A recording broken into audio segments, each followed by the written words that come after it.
This is what you guys been wanting. So we're going to do this. I've done a lot of research on this case, and I guess you can see by the title what it is. Someone had requested this, right?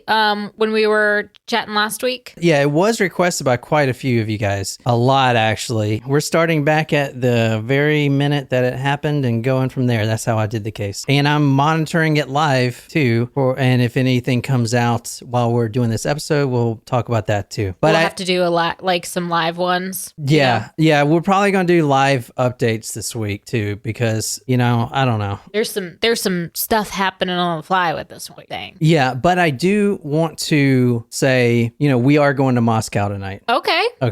Not. I'm assuming not Russia, because I was gonna say let's go get some vodka, man. Moscow, Idaho.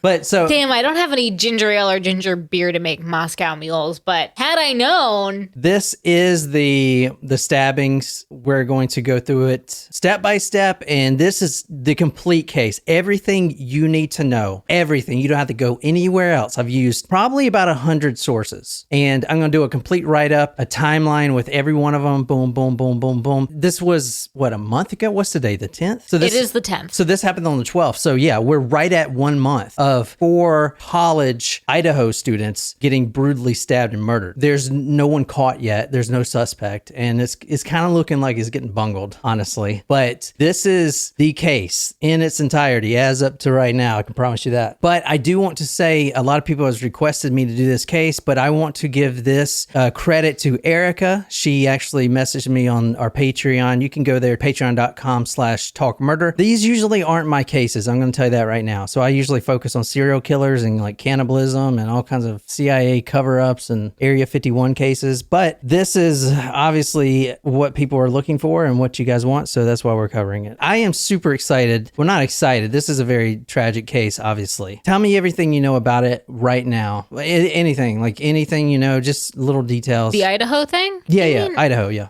All I know is what someone had put in the chat last week, which was others were in the house when 4 people were killed and there was like blood everywhere, I think is the whole, that is all I know. All right, we are starting here November 13th, 2022. So 28 days ago? Mm-hmm. This is where we're going. Now, I know a lot of the reports say King Street, okay? But, I've looked all around here and on King Street. This is the house. So let me see. I got to kind of get my wits about me here. So the University of Idaho is right here, but it's up here on the hill. Now, it says King Street, but this is it right here. This is it. You can compare the rocks here. I'm going to pull up another photo real quick and so we can compare it. Is that home blurred out? Yes, and I because of the crime?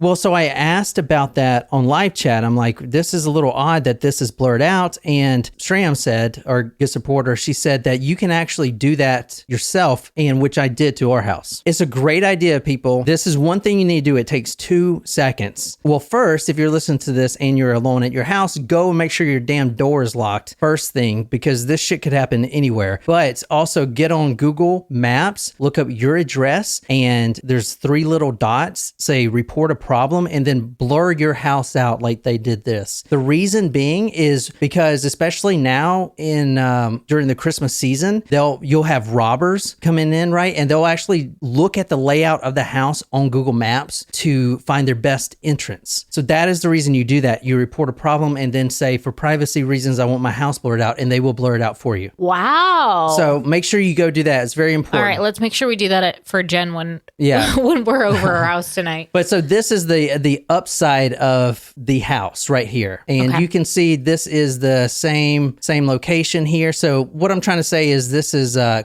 Queen Street. I'm like blown away by that fact. Sorry, that is great information. Yeah, it's really great information. So thanks to our Stram for suggesting that. This is the front of the house. So right here. Somebody's left flowers. And you see we're at the same place. Now I want you to look at the outside of the house. So we just went from Google Earth right here. So notice this right here. It looks like there's is that an office building or something right by it? Like what's that long? Where? Oh, this is. Yeah. Oh, maybe it's an apartment complex. Okay. Yeah, but down the street there is a fraternity Xi something. I think it might just be another fraternity house. Yeah, fraternity house is what I'm trying to say. But I think one of this lodge is as well. So there are, and every one of the victims tonight was in a fraternity / sorority. And is this University of Idaho? Yes, yes, okay. exactly. So they were all students and we started this case November 13th. So this was 11:58 is where I officially started researching the case. That is the 911 call that has came in about a quote unconscious person. As you said earlier, there were 2 surviving people in the house. One of those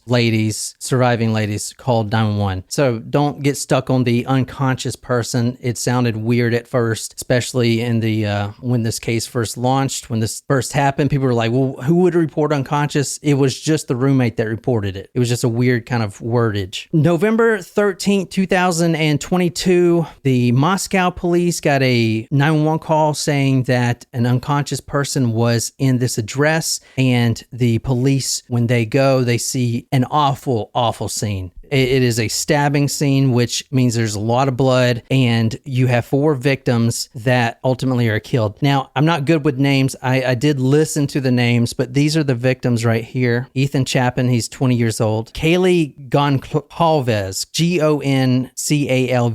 Goncalves. Xana Kernodle, Kernodle. She's 20 years old. These 2 are in a relationship, or were in a relationship. Okay. Here you have Madison Mogen, 21 years old, and Kaylee. Oh, that's Kaylee Goncalves. Okay. And I'll tell you which one is which in a minute. But they are very close friends from what I found. All 4 of them are close friends. Yeah. Everyone in the house is extremely close with each other. There's plenty of social media accounts. You can still go to all theirs and see that they're really close with each other. The first thing that came out, I want to say, is, well, this was a jealousy murder-suicide. So obviously you have one male here, and there was a jealous thing, and he killed all 3 and then killed himself. That's not how it happened. Ethan was not even living there at the time. This was just a female residence, and he was staying there with his girlfriend. Okay, so asking a clarifying question: the killer, the person who killed, is one of these 4? No, it's not that. Or is that what a lot of people are assuming? Listen.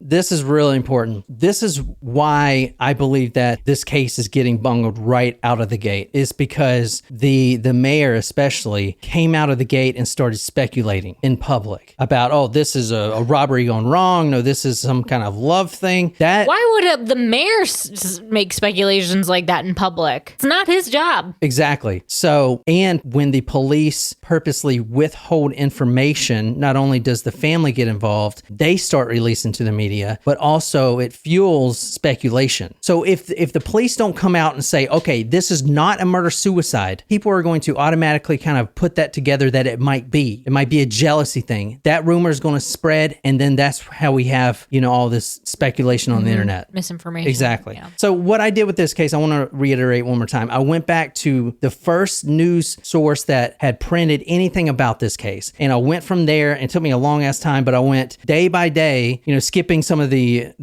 repetitive, articles from the different sources. But every event that occurred, I researched it in chronological order, I guess. So I saw all this, right? I saw the mayor come out and say it's a robbery gone wrong. It was a, quote, isolated, targeted attack. One of the big things about the police on this point is they immediately came out and said that. And that was thanks to the mayor, too. He helped speculate that. This was an isolated, targeted attack. No threat to anyone else. So don't worry.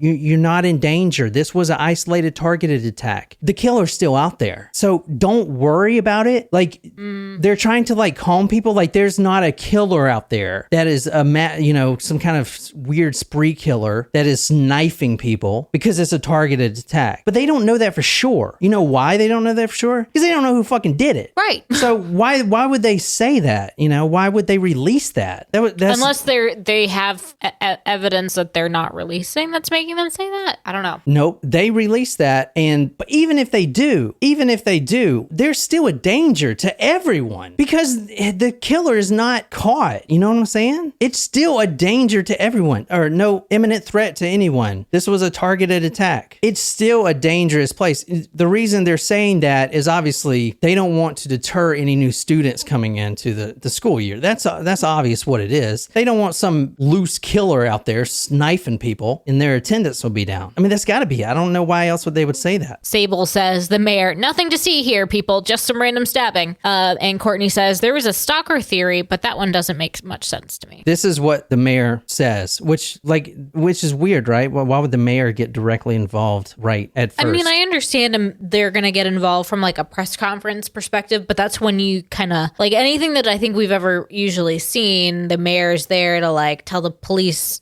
tell everybody the police are on it and they're doing a great job. Yeah. And everything's under control. Don't panic. Sorry for, victims' families. What are we doing for the community? Like, that's the job of the mayor. Yeah, exactly. Not to speculate. The crime itself occurred at 3 or 4 in the morning. It was reported to the police at noon. Bet said Monday, quote, if there was going to be a crime spree, it probably would have perpetuated itself through that time frame. All right. So one more thing about why they would say that it's not a threat. Just last thing about this is from Fox News. You want to read this right here? This is what one parent has said about it. Telling parents there is no threat is not helpful, he said. Hiring off-duty police is a quick way to put boots and guns where they need to be, protecting students until the suspect is arrested. I get it. Like, they're trying not to scare people. They don't want people to, but they're going to be scared if the killer's not caught. End of story. Right. 100%. I would imagine most of the students went home anyway for Thanksgiving, but there's still a killer out there right now, unless they caught him within the last 20 minutes.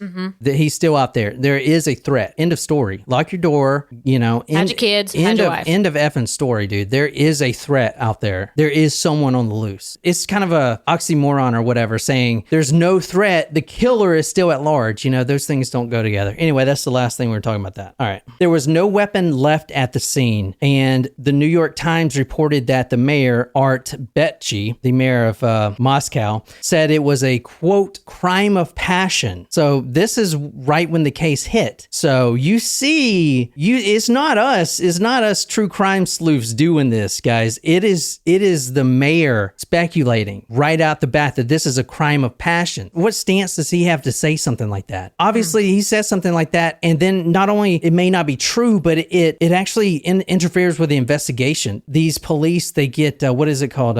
Laser focused in on some of the wrong tunnel vision. Tunnel vision. Yeah, there you go. Thanks, Wolfie. They get tunnel vision, exactly. All right, so November 13th, what we know is around 3 to 4 a.m. this happened. It may have been earlier. I did see a report that it could have been around 1:30. We do have a scream coming in that I'm going to be talking about a little bit later. A local chef came home and he said around 3:34, he hears a horrible scream. He thought it was a party because this is the, university, so it could be a party. And so he doesn't know for sure if that was the scream or not. But we do know sometime in that time frame, up until when the police were called at 11:58 a.m. that following morning, was when this happened. A little bit about how brutal this is. This was an extremely brutal stabbing. It just wasn't a random one-off. And the reason why I say that is from one photo here, and I want you to tell me what you see in this photo. You could also argue that it was targeted because the person didn't kill everyone in the house. Exactly. I'm going to go through the house layout in a little bit. Is that blood on the foundation? What you're looking at right now this is from the Daily Mail. They were the first to see this. The Daily Mail says, quote, there was so much blood that it, quote, oozed through the walls of a 3-story house. This is the victim's blood. It actually ran down the exterior of the house. That is a very violent stabbing. Are there any other photos of the crime scene at this point? Not from inside the house. I mean, I got more of the house, but not actually inside the house yet. But this is the layout of the house. Now, before we get any further, let me tell you a little thing that might be really important for you guys right now. The couple, this is them right here. They were on the second floor. The first floor right here, where you would, come into the house if you were just anyone. The 2 unharmed sleeping roommates were the ones who called the police. Okay. So what does that mean? That means that the killer came in through here, either through this door or through the balcony. Okay. You see what I'm saying? Yeah. That's very important. Through the backsliding door or the balcony. Yeah. Climbed up the balcony, which is a very important thing to keep in mind. Because he knew where they would be. I'm just telling you, you make up your own mind, but let me show you I would also say too, so was there a party or something going on that night at the house? There was a party, yes. So I would think, so let me just kind of take that aside. If someone's gonna... Well, hold on. Let me rephrase that. There was a party from what neighbors said. It didn't actually come out that there was a party, but we do know that all 4 deceased had been in different locations prior to being murdered. The couple came home and separately from when the two girls came home. Well, I would say, and where were the two girls? Well, I'm gonna get to that. Okay, well, let me go back to my other. What I was gonna say was, so if it was like if someone was breaking into the house, maybe that's incorrect. If I were to just say they knew where certain people were, I would assume in a robbery or a violent crime scenario, the odds of someone trying to break in through the front door or front windows is probably smaller than someone going in the back or finding a point of entry that would go more undetected. Yeah, exactly. So maybe whoever goes into the house just went in the back for being undetected or through the balcony. And so she, whatever, didn't get to the front and first floors where the other 2 were sleeping and maybe didn't even realize that they were there. Yeah, that's a good point. For the record here, this is Xana, Xana, Xana and Ethan. So they are a couple. Xana, okay. Xana. Kaylee and Madison were the other 2 girls. The blonde victims, and they were basically sisters. They were not biological sisters, but they have been friends since childhood. And the only comforting thing in this case, from what I've seen, and this isn't a quote by me, this is what the family said. The only thing that brings anyone comfort is the fact that they died together, because that's how they would. They were super. Every photo you see of them, they were closer than sisters if you look at their photos. So we just stopped at the blood was, quote, oozing through the walls. I showed you a photo of the blood actually coming down the walls, and that's not just something you say. You actually saw the blood dripping down the freaking walls. Mm-hmm. And the lead investigators said that they've never seen anything like this, and it was, quote, the worst we've seen, end quote. Now, Kathy Mabott, which is the county coroner, says that the victims, and this is from News Nation, Idaho students stabbed to death were likely asleep. So one man is not a female. I'm just going to tell you right now, it's a male that did this. I mean, end of freaking story. One guy came in there, and the thing was, well, that's very dangerous. Yeah, even though it's women, okay, and he can overpower them, there's 4 of them.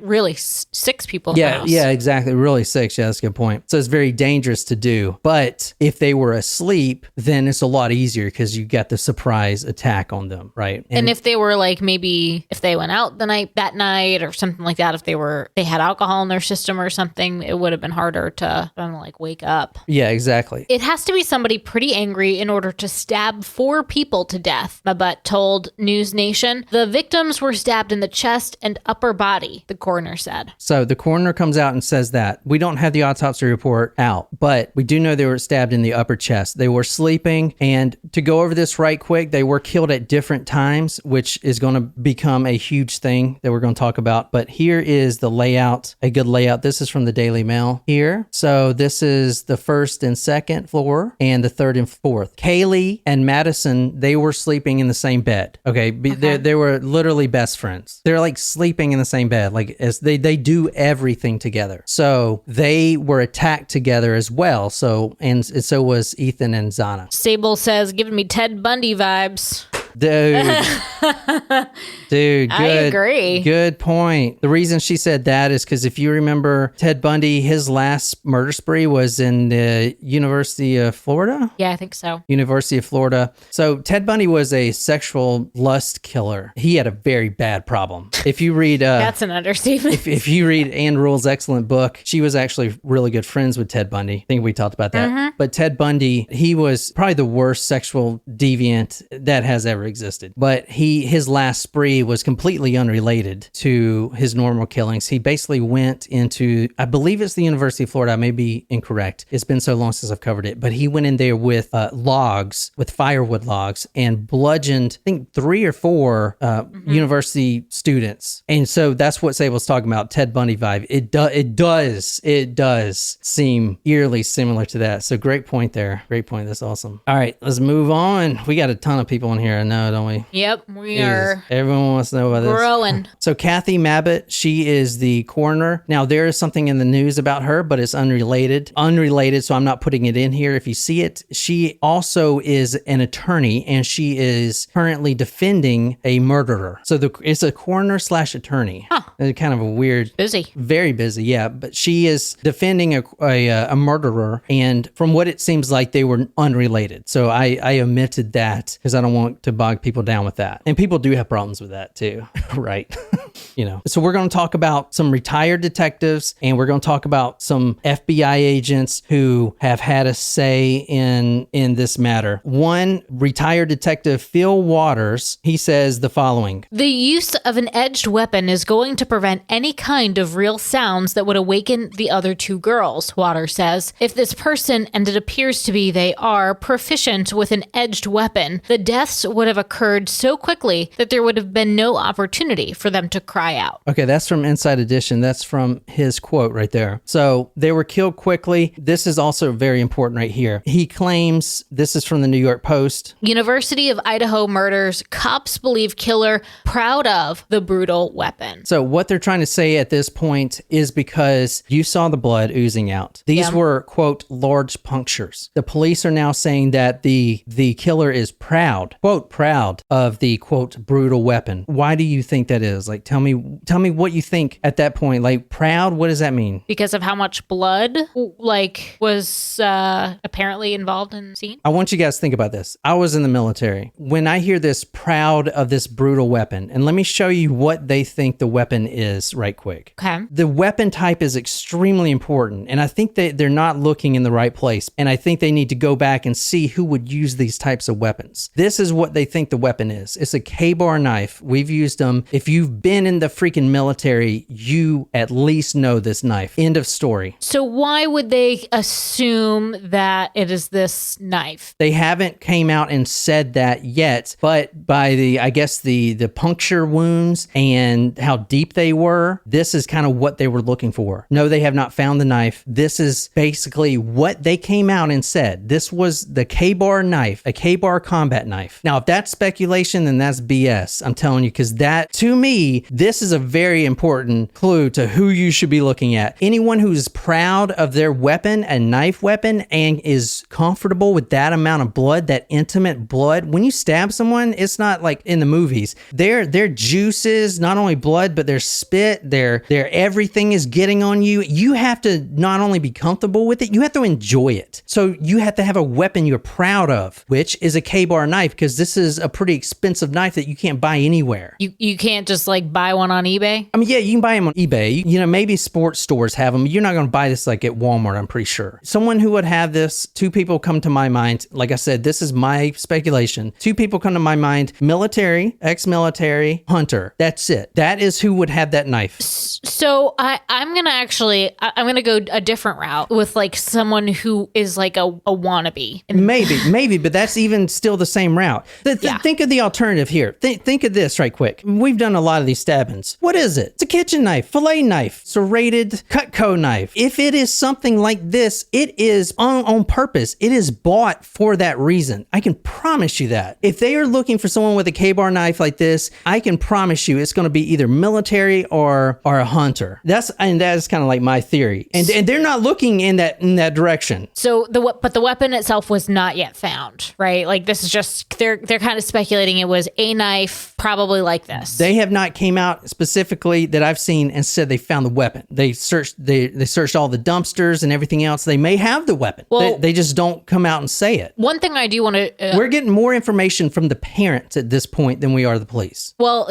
I'm going to read what Tony here in the live chat has shared. This is by far the biggest case I've ever worked. 4 victims at one scene, then food truck footage. Now I have to look for a white car. Then I have to deal with silence from frat party and first floor girls. I'm 28 days into this case and I have more questions than I did a month ago. Every day I cook up new scenarios and more questions, and it doesn't help that I don't have the police being transparent. Yeah. Tony great. Tell us more if you can. So there's a lot more stuff that we need. He referred to a video. He referred to a car. He referred to a couple things that we still have to get into. We're getting there. But so no weapon weapon found, but they are speculating it is this type of weapon. Okay, let me go back real quick. So Tony's ahead of us right now. We're getting there, Tony. This is November 29th. Like I said, I went from what? We're November going day 20 by day. Or excuse me, I went from the November 12th to now. Actually, it came out on the 15th was the first like official press conference, press release, which is right here by the police. Oh, this is interesting. This is where you would start from right here. This is the actual press release, Moscow, November 15th at November 13th, 2012 at 11. This is the official report. This is where you want to start right here. That is basically where I started this story. So right now we are at what, the 29th. So yeah, we do have a lot to go.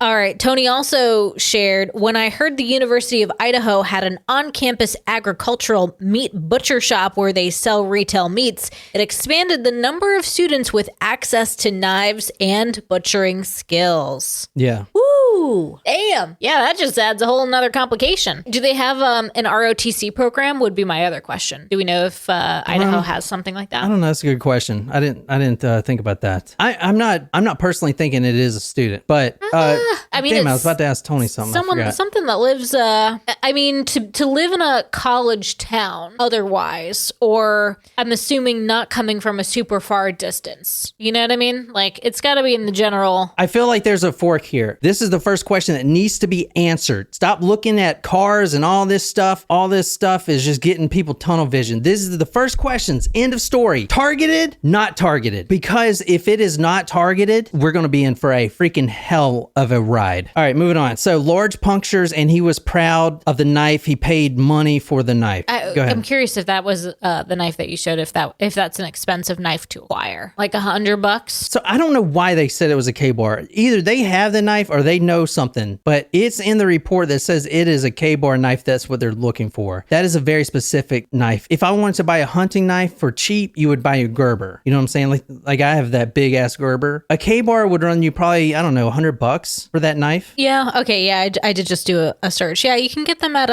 Sportsman's Warehouse, about $90. All right. Moving on to the next one. Here we go. Video shows mystery man. Wait, is this the guy in the corner? So right here you have Madison right there, I believe. And Madison and Kaylee, excuse me. And they're looking for this man right here. See that guy with the circle on the top with the hoodie? Oh, okay. They're looking for that guy because he's just kind of being a creep. Yeah, so they're looking for that guy. Now, we can pretty much discount that because they found the guy and they said he wasn't the suspect. I do want to say at this point, though, the parents are saying that they are not happy with how the police are handling this and they need to go back and look at some of the people they've already cleared. The parents obviously know more information than the general public, and the parents are putting out that information too, and that's how a lot of the news is getting it. But that mystery man was captured on a Twitch live stream. Twitch is like YouTube, but it's like for gaming. Yeah, that's what I thought. Yeah, I don't know, but it was caught at Grub Truck, which is an outside food truck. At this point, now Madison and Kaylee, these two, okay, yep, they were there. After that, they get an Uber. It may not be an Uber. It was a private driver. Either way, that private driver, whoever it was also cleared. They get, let's just say, an Uber. They took an Uber back to the house. Just the two girls, they were at this food truck place, and they take an Uber back to their house, and it's late at night at this point. Yes. Before that, Madison spent, quote, the majority of the night, end quote, at Moscow's Corner Club, and a friend of Madison's, and this is, I'm pulling this from the report here, New York Post, a friend and a neighbor says that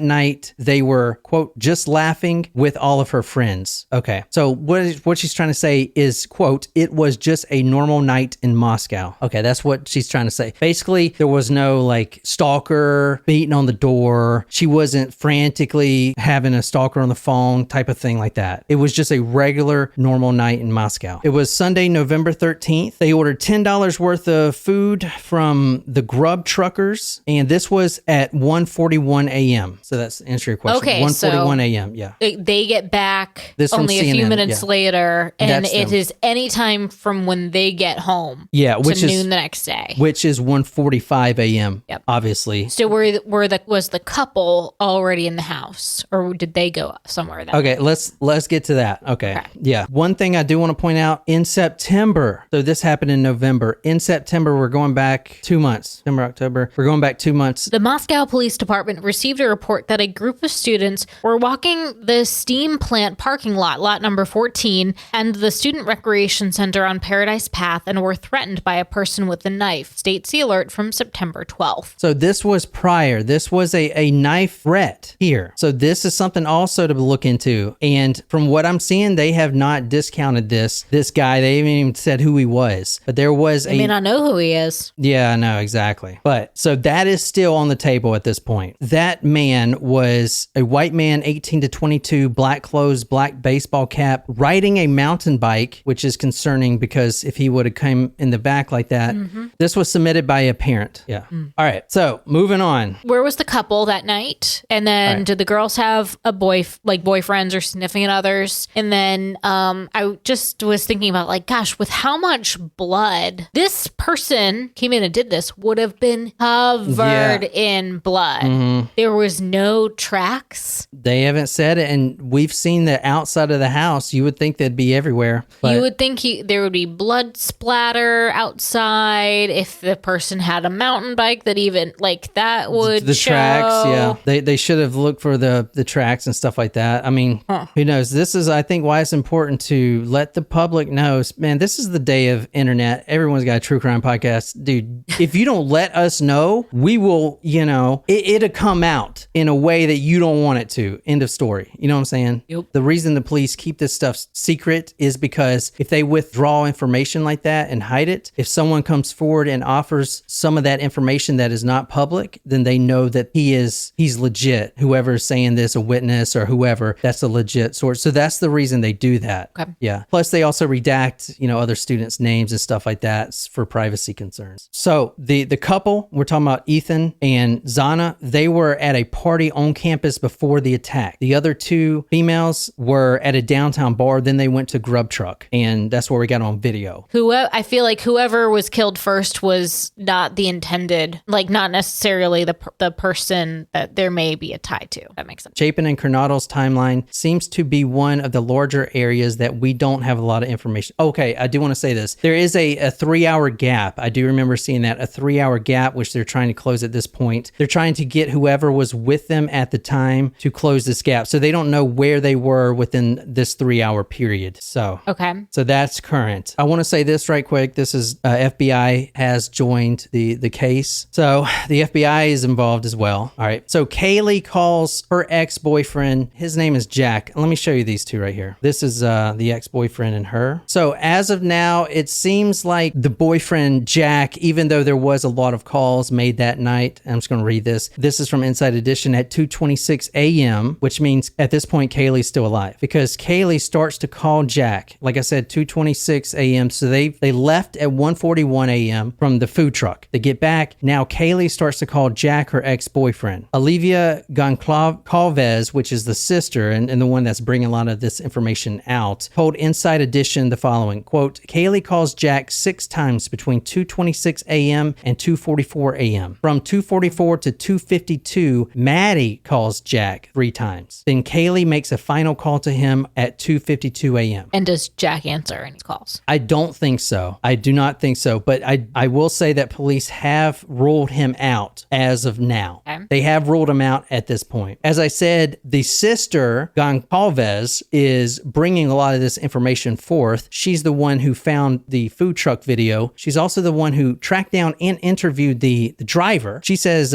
quote, I found neighbors' ring camera footage so that I could verify that the Uber driver took them home, end quote. That's what she tells Inside Edition. The 2 girls lived on the 3rd floor. They did have a pet dog. Apparently the pet dog was not killed. So I'm gonna read this. Quote, to confront the victims on the 3rd floor, the suspect would have to pass through multiple common rooms, including the living room on the 2nd floor. There is an unsolved Oregon stabbing that happened that is eerily similar. Okay, I do not know if this has been ruled out yet. You might want to go down this route, but this couple right here, this is a completely different case, but it has some of the same similarities. So we're talking about this couple right here who was also stabbed by who who was knifed. I guess that would be the term, knifed. This is an unsolved case from 2021, August 13th. Travis and Jamelin Jewett were awakened from their sleep around 3 a.m. on August 13th, 2021. So 3 a.m., that's around the same time, to an unknown assailant attacking them with a knife. Travis fought off the attacker but was pronounced dead at the scene. That is eerily similar to this case as well. Are they related? They haven't came out and said. The FBI is saying that with this case, he fought back. So if Maddie or Kaylee had fought back the attackers, even in some small capacity, there should be biological skin cells and stuff in the nails and stuff like that. So all that stuff is at the lab right now, I believe. The FBI believes that this is a first-time killer. That's what Jim Clemente says. He's a criminal behavioral expert and a former New York prosecutor.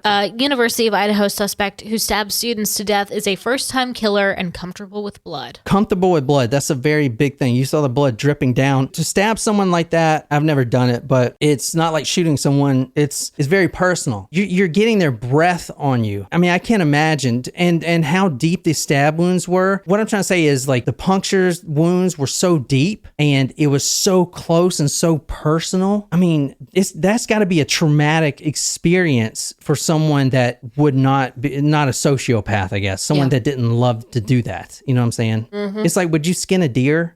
Exactly. You know what I'm saying? So, and when you do skin a deer, you're probably not going to freaking just kind of shit. I don't know. I don't really. This FBI agent says he's a first-time killer and he's comfortable with blood. I don't know, man. I don't know. Maybe he's a hunter or something, comfortable with blood, or maybe he's military. That's the route I'm going, dude. I'm just saying. The article says, quote, going into an occupied dwelling with 6 young adults, any of them who could have had a knife or a gun or a cell phone to call the police is extremely risky unless you know the circumstances inside, end quote. Also, this guy says he was comfortable with blood because he stabbed all 4 in a quick succession. This may be a hunter or, quote, work as a butcher, end quote. Another quote, he doesn't mind the wet work of getting his hands dirty and his profession will probably say the same thing, end quote. That's the FBI Jim Clemente. That's what he says. They may have stopped at 4 victims because they got to their intended victim. He uses the word they there. I don't know why he does that, because he switches between he and they. He doesn't mind the wet work of getting his hands dirty. The next sentence, they may have stopped at 4 victims. Why are you switching? I don't like that. Semantics, dude. They or he, you know, shit like that fuels the media. You know what I'm saying? You're an FBI agent. You need to be pinpoint accurate with what you mean. If you're not, you're just going to get spread around. Is it they or is it he? You know? Okay. Quote, I don't think he's the experienced killer. I don't think this guy's done this before, says Clemente, adding that the suspect may have been motivated by, quote, revenge or rejection of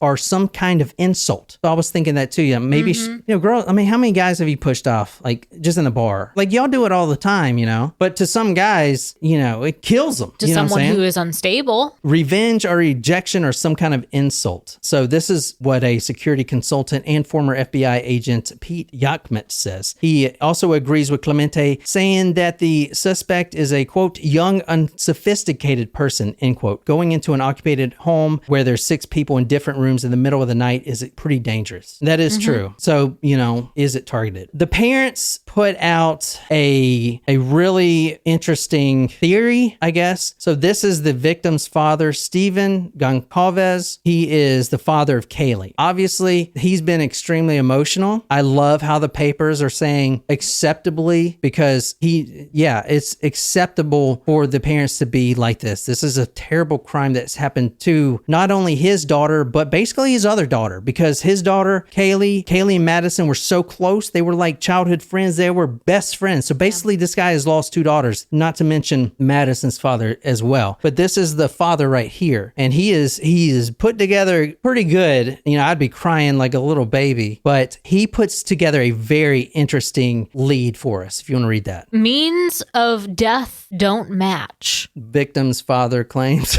Well, you already teed that part up. Means of death. Okay, what do you think he means by that? I don't know. Like the wounds were different. He's saying that, quote, their points of damage don't match. He is specifically talking about his own daughter, Kaylee, and Madison at this point. We know that they were sleeping in the same bed. They were most likely asleep. They did have a dog there, but I didn't see anything where the dog was barking or anything. But the slaying of these two girls, the means of killing them were different. And the other couple, or just individually? No, between the individually two girls? between them two. That we're talking about them two. One of them was different than the other. Okay. Now, that doesn't mean that they're two killers. No, it means that one was the intended target, potentially. Okay, yeah, maybe. All right. Stephen was understandably, he's the father, understandably emotional, saying, quote, I'm just going to say it. It wasn't leaked to me. I earned that. I paid for the funeral. I sent my daughter back to college. She came back in a box. Then he says the following. Kaylee, his daughter, her injuries were, quote, significantly more brutal, end quote, than Madison's. So, significantly more brutal than the other girl who was sleeping right by her. Okay. This is from News Nation right here. So you see, significantly more brutal. All right. That's what the father has heard or seen. I don't know how that works. If it was my daughter, significant other, or even like you, I would demand to see the body in the story. Somebody is brought in to like confirm and identify. Yeah, but see like everything, not just the face, you know? I don't know. But he's saying that the two friends were killed in different fashion because her injuries were, quote, significantly more brutal. You think that's targeted? It could mean it's more targeted. Shram says it could mean one just wasn't responding or dying fast enough or fought back. Yeah, I like that theory. So here's my like 2 cents on that if you guys want it. Yeah. Like a lot of people will think it's targeted towards Madison because it's more brutal. It could be something simple as, you remember I said at the beginning of this that Chef came home and heard that scream? You don't remember? Like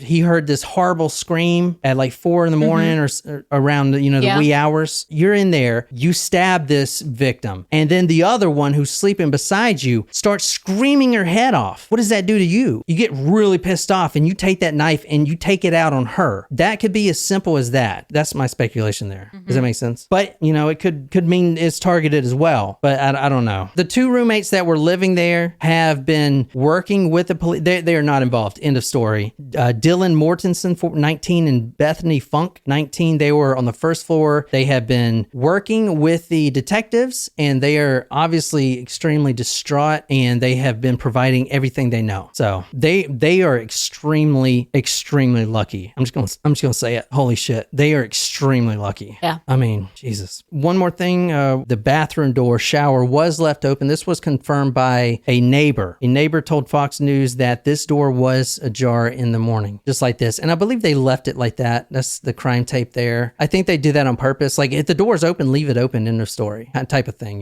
Yeah, because you don't want to get anybody else's prints on the door. Yeah, plus you don't want to mess with the scene or anything. At least at first, yeah. You know what? I'm surprised that there's not just a blood everywhere on the snow. I mean... Did it snow after? I don't know. I mean, geez. I mean, this is just such a violent crime here. All right, let's talk about the lead that has been on everyone's pages lately. This is the Hyundai Elantra. This is how this lead came into be, this right here. So this is a tweet. I guess Twitter is still a thing. By Stephanie. She is a newscaster, I believe. Moscow police are seeking any information about a white 2011-2013 Hyundai Elantra that was in the area of the crime scene during the early morning hours. This is what they are still trying to find. As of now, as of when we started this, they have not found it since we started doing this an hour and a half ago. We're going to check. Maybe they found it, but this is the thing. Now, I want to say, dude, it may not be the killers at all. This may be a fluke type of thing. You know what I'm saying? Yeah, it could be anyone that lived in the area. Exactly. But maybe it is, and they'll find it, and this thing will be solved. Interesting. Yeah, but it says, quote, someone must have seen it or was spotted on surveillance during that time when not a lot of cars were on the road. For police to release this information means it holds potential significant value to the investigation. Maybe not the suspect, but potentially a witness. That was from former law enforcement officer and founder of American Investigative Society of Cold Cases, Kenneth Maines. That's what he told Newsweek. So the current gap they're still trying to fill is what I said earlier from the the Chapin and Kernodle 3-hour gap. And let me show you. So this is the actual car right here they're looking for. But I'm going to read this. Detectives continued investigating what occurred from approximately 9 p.m. on November 12th to 1:45 a.m. on November 13th, when Ethan Chapin and Xana Kernodle were believed to be at the Sigma Chi House on the University of Idaho campus at 735 Nez Perce Drive. Any interactions, contact the police. That's the one gap they're trying to find out now, is when they were actually killed and where they were. D